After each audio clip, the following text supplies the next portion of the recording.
In this issue, we go through the Ladies' Home Journal and Practical Housekeeper, January issue of 1884. We will be reading Dave's Wife. Is she any good at all? Can she do anything right?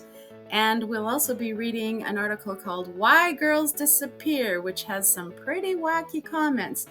Other things as we go through the journal. I think it's going to be very interesting. Hello, I'm Catherine. Welcome to my very first Ladies' Home Journal episode where I scan old publications, and I'm going to start with Ladies' Home Journal. I was able to find the very second ever publication. Couldn't find the first one. I could find an ad supplement to it, but not the first one. And I'll be reading a story from it and an article, and we'll just look at a few things that are interesting. I think it's going to be really good. This one here is copy number 2 or issue number 2 from January of 1884. At the time, it was called The Ladies' Home Journal and Practical Housekeeper. 5 cents per copy, 50 cents per year. Here is a story I was thinking of reading. So, of course, this is January 1884. This one's called Dave's Wife. I'm going to read a little bit, and then we're going to take an intermission and go through the journal, and then come back and read the second part. So this is actually part 2. We're going to have to imagine the first part because it's continued, as you can see up at the corner. It says concluded from December issue. It's by Ella Wheeler. I looked for the story Dave's Wife, wasn't able to find it. Here's an illustration that says Dave's Wife, $175 for that trash. So this story is pretty much the full page, first page, and a little bit on page 2. So let's read some of it and then look through the paper and come back and finish it after. Dave's Wife. Again, there was a breezy stir in the congregation, and scores of eyes were turned upon Dave's wife, who sat in her silent white composure, with her dark eyes lifted to the face of the clergyman. But Sarah Jane Graves could not help noticing, as she had not before, the marked change in the young wife's face since the day she entered that church as a bride. How she is fading! I wonder if she is unhappy, she thought. Thursday night came fair and clear, as Deacon Summers had predicted.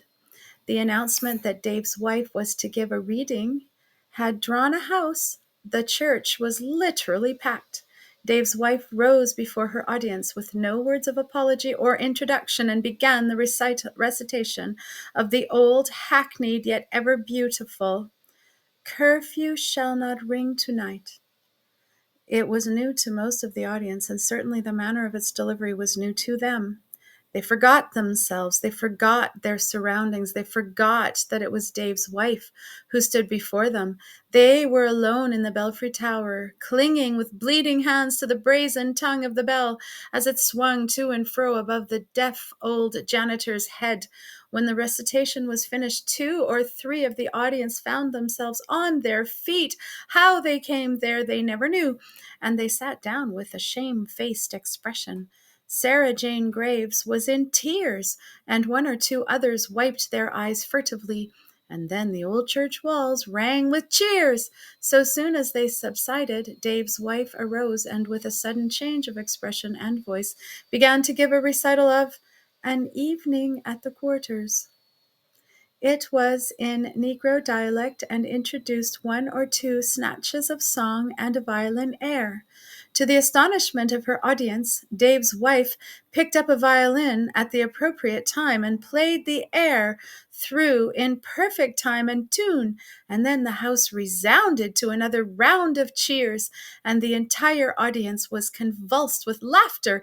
Everything which followed, grave or gay, pathetic or absurd, was met with nods of approval, or the clapping of hands and the drumming of feet. Somerville had never known such an entertainment before. The receipts for the evening proved to be over $40. During the next 3 months, Dave's wife gave two more readings, the proceeds of which paid half the church debt, and this so encouraged the members that old grudges and quarrels were forgotten. And Deacon Bradlaugh and the elders made up the remaining half, and Somerville Church was free from debt. Yet Deacon Bradlaugh was hurt to say that while he was glad and grateful for all that Dave's wife had done, he did not in his heart approve of turning the house of God into a theatre. She performed exactly like them women whose pictures are in the store winders in town, he said, a making everybody laugh or cry with their monkey shines. I don't think it a proper way to go on in the house of God. Never would have given my consent to it if I'd known what kind of entertainment it was to be. Dave's wife ever been an actress? He asked Deacon Summers when they next met. Actress? No. What put that into your head? Answered Deacon Summers with spirit. Oh, nothing. Only her readin' seemed a powerful sight like a theater I went to once. Didn't know it had been on the I didn't know but she'd been on the stage, and it's getting fashionable nowadays. Anyway, she's missed her callin'. Wait a minute, neighbor. Don't hurry off so. I want to talk church matters. Can't, responded Deacon Summers, whipping up his horse. Dave's wife is sick in bed, and I came to the store to get a few things for her, bitters and some nourishing things to eat. She's sort of run down with the exertion she's made in them readings. She used to be just dripping with perspiration when she got home. Dave's wife was ailing for months, unable to do more than sit in her room and paint an hour or two each day. The house was filled with her paintings. They ornamented brackets and stood in corners and peeped from the folds of fans and smiled from Dave's china coffee cup. One day Dave proposed to his wife that she should go to her old home, the home of her guardian, and make a visit. We've been married 15 months now, he said, and you've never been away. I think a change would do you good. You seem to be running down every day. So she went. After an absence of 10 days, she wrote to Dave to send her paintings to her by express. She had need of them, would explain when she returned. Dave packed them carefully and sent them with a sigh. Poor Dave, he had come to realize that his marriage was a great mistake. To be sure, he loved Madge yet, but the romance of his youthful attachment had all passed away in the dull commonplace routine of his domestic life, where Madge had proved such an inefficient helpmeet. He had been blindly in love with his divinity, elated with the fact that he had won her away from 2 or 3 other suitors. Madge was a brilliant scholar and a belle, and with blind faith of young love, Dave had believed that she would excel in domestic duties as in intellectual pursuits.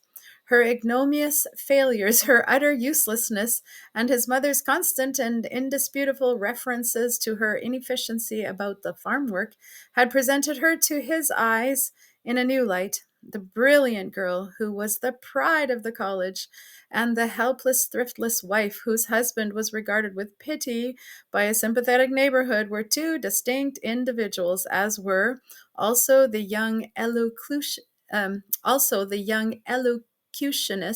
carrying off the honors of her class, and the tired, tearful woman weeping over her soggy bread and melted butter. The success in her readings had revived his old pride in her for a time, but her consequent illness and listlessness had discouraged him. Mrs. Summers saw the express package and inquired what it was. Dave told her, remarking at the same time that he did not know what use she intended to make of them. Maybe she's going to give them away to those who will appreciate them, suggested his mother. I'm sure we've no room for such rubbish, but her time's no more a settin' hens, and she might as well spend it in that way as in any other. She can't do nothing that amounts to anything. I think her readings amounted to a good deal, Dave responded, glad he could once speak authoritatively of his wife's usefulness. Oh, yes, for that emergency, but it's steady work that tells. Lord pity you, and father, if I couldn't do nothing but give readings. Wonder where your meals would come from. Your marriage and your horse trade were bound off one piece, Dave. Your wife's pretty in the parlor or on the floor reading, and your mare looks nice and drives nice in the buggy, but they can't work. Dave's wife came home at the expiration of a month, looking fresher and feeling stronger. She said, And she did not bring her paintings. Deacon Summers came into Dave's room the night after her return to talk about a certain piece of land that was for sale. It cornered on to the deacon's farm, and a stream of water ran across it. "It will be worth a mint of money to me," he said, "for I can turn that field into a pasture, and all my stock will water itself. But the man who's sellin' wants $150 down. He's going west and must have that amount this week. I don't see the way clear to pay it, for expenses have been a good deal of late, taken doctor's bills and hired help and all into consideration, and my ready money has run low. Do you think of anybody that would be likely to lend us that amount for 3 months, Dave?" But before Dave could reply, Dave's wife spoke. "Father Summers," she said, "I can let you have the money, not as a loan, but as a gift.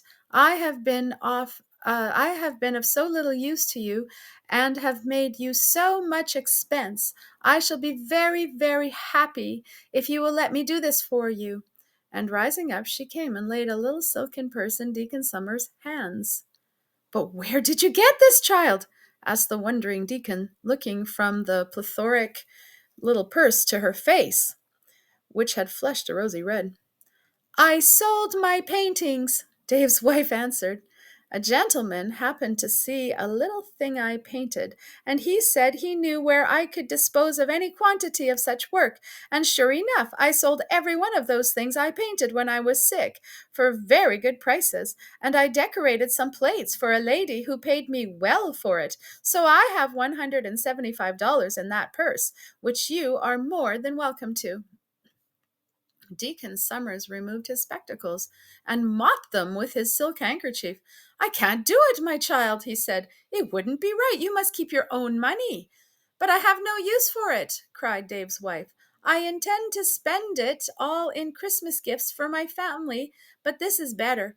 I have everything I need. All I ask or desire is to be of some use, and to have you all love me," she added softly. "Besides, I have just finished an order for a portrait, and now, if you will step into my room, I will show it to you. I got $50 for this, so you see I have the money to spare, and more to come." We'll take a little commercial break here. So we left off around here, $175 for that trash, kind of like the illustration shows here. And we're going to go through the Ladies' Home Journal, first series and issue number 2. We'll just pick up a couple interesting things and then come back and finish the story. There's some articles here: floriculture, entertaining young folks, teaching children retaliation. Godey's ladies book for $2. I want that, and I'll lay down $2 for this. It's 24 beautiful colored fashion plates, executed by the French process. Oh. Engraved plates of fashion for ladies, finely executed steel engravings, portraits of ex-presidents, because we all want that. 150 pages illustrating fashions and fancy needlework. 12 pages of architectural design. 12 full-cut paper patterns. Okay. Select music. Mother's birthday. This was kind of sweet. Many a loving daughter will ask herself this year, "What can I give Mother for her birthday gift?" And others, with firesides recently bereft of the dear homekeeper, are looking back over the past years, regretting they had not brought more joy and rest into their mother's life while she was with them. Dear girls, if your mother is still spared you, you cannot cherish her too lovingly or honor her birthdays too much. Aw, that's kind of sweet. Fido's appeal. Aw, Fido. That must be the dog. There's a little puzzle here. The marvelous Weber singing doll. And there's her guts. I want to be an angel. There is a happy land. Sweet by and by. Bonnie Doon. Interesting. Toilet topics. A little lemon juice and milk mixed together and applied nightly will remove freckles. But I think freckles are cute. Oh yeah, this is a brand new publication, and they want to get the subscription up to 50,000 issues, I think. Yeah, right here.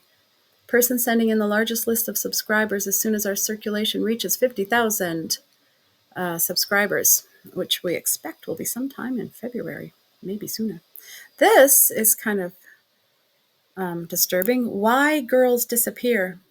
The mothers of our land, and especially our city, are beginning to wake up on the subject of daughters. One doesn't bring up a chubby baby girl to bang upon a grand piano, outdress other girls, and graduate with nun's veiling and 16 hired bouquets to have some dark night bring a rascal and rope ladder with 3Ds to steal her away just when she is getting big enough to do the marketing and darn her father's socks.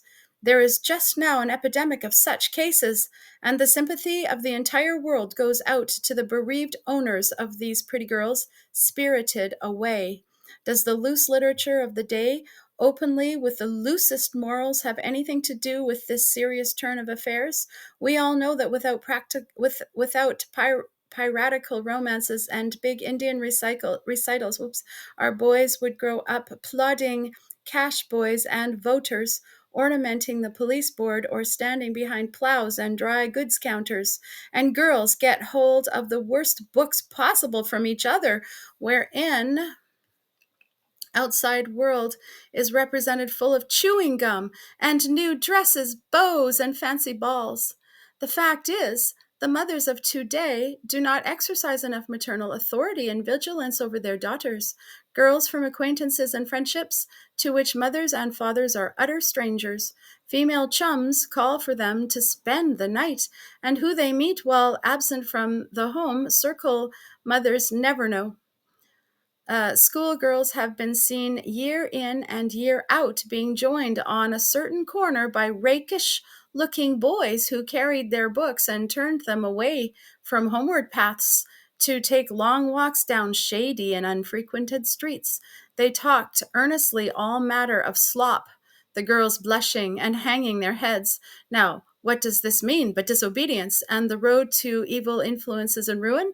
When the girl gets home after dark, she tells a tale, which ought not to, but does satisfy the loving hearts there, who would be blighted if harm came to their white lambs. Alas, the lambs are whitewashed, not purely white from innocence.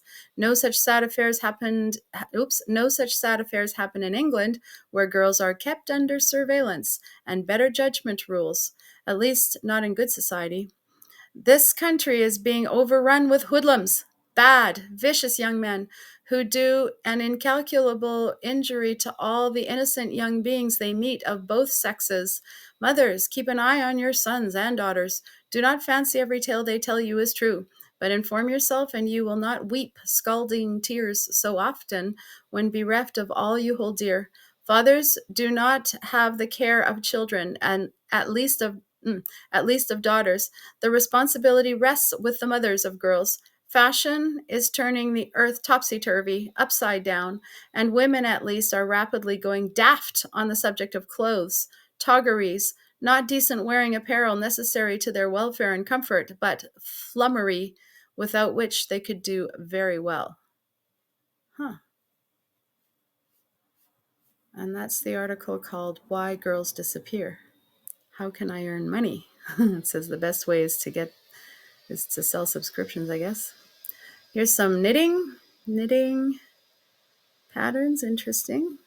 If you like that, could be good. Wheeler and Wilson's improved sewing machines for family use and all grades of manufacturing, adapted to run by hand, foot, hand, or steam power. There's some corsets right here. And here's a bedette. Small unfolding. Oh, whenever I do that, it kind of springs out. So if you need to sleep lightly, sleep on a bedette. Do not ridicule children. Yeah, I agree. And useful hints for housekeepers. Oh yeah, this goes on and on and on.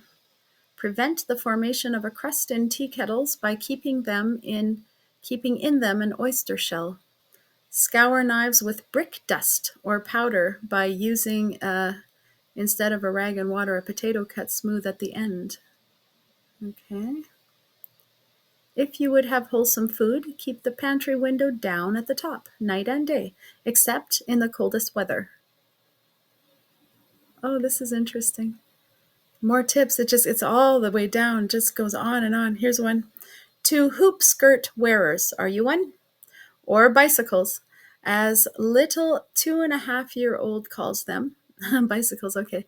To prevent their curling up and shortening, take cloth-covered pieces of whalebone, 5 or 6 inches long, and fasten securely on the lower part of each tape. I don't know anything of what that means. I don't know where you get the whalebone either. A pretty natural ornament. Place the green pods or seed vessels of the cucumber vine in a warm suds. Wash off the outside green carefully, then make a strong chlorate of lime water. Put them into bleach. It will require a short time only. Rinse and dry and make into bouquets with fine wire. That might be pretty. There's a little cartoon. Tea club orders. Often from the slices of mutton chop, a good deal of fat is cut off and thrown away. This should never be done. Put it in a frying pan and fry it out. Pour off the clear fat and put it in a tin cup or basin, and you have a nice little cake of mutton tallow that can be used for most of the bruises and hurts of the children. There is nothing more healing for chapped lips and hands. Interesting. Okay. Extract of meat. Down here we have, oh, look at this. There's pianos, of course. Pianos are always for sale, but this is a simple, it's a wringer for the laundry. I'm trying to make it bigger. Here we go. The AM Company Wringer, simple, durable, self-adjusting pressure. Guaranteed best. White rubber rolls, discount to dealers and canvassers. Manufactured only by American Machine Company, Philadelphia. Price is $3.50. Okay, that's the end. So I'm going to just scroll right all the way back up. Okay, let's finish our story. So here's this useless wife that's not so useless after all. And there's this line that I had trouble reading, so I'm going to go back and start here at this where the mother-in-law is talking. $175 for that trash? Well, the world is full of fools, Mrs. Summers ejaculated, but she looked at Dave's wife with an expression of surprised interest after that, as if it was just dawning upon her that one might be of use in the world who could neither cook nor make a cheese. Deacon Summers's farm boasted a fine stone quarry, and he was very busily at work every spare moment, quarrying stone for the foundations of a new barn he was to build. One day Dave drove to town, 10 miles distant, with a load of grain for market. It was September, and the market had risen during the last few days. All the neighboring farmers had turned out and hurried their grain away. Deacon Summers remained at home, quarrying stone. Mrs. Summers rang the great bell at noontime, but he did not come. Then she grew alarmed. Someone must go to the quarry and see if anything has happened, she said, and Dave's wife was off like a young deer before the words were out of her mouth. It did not seem 3 minutes before she stood at the door again, with white lips, her dark eyes large with fright.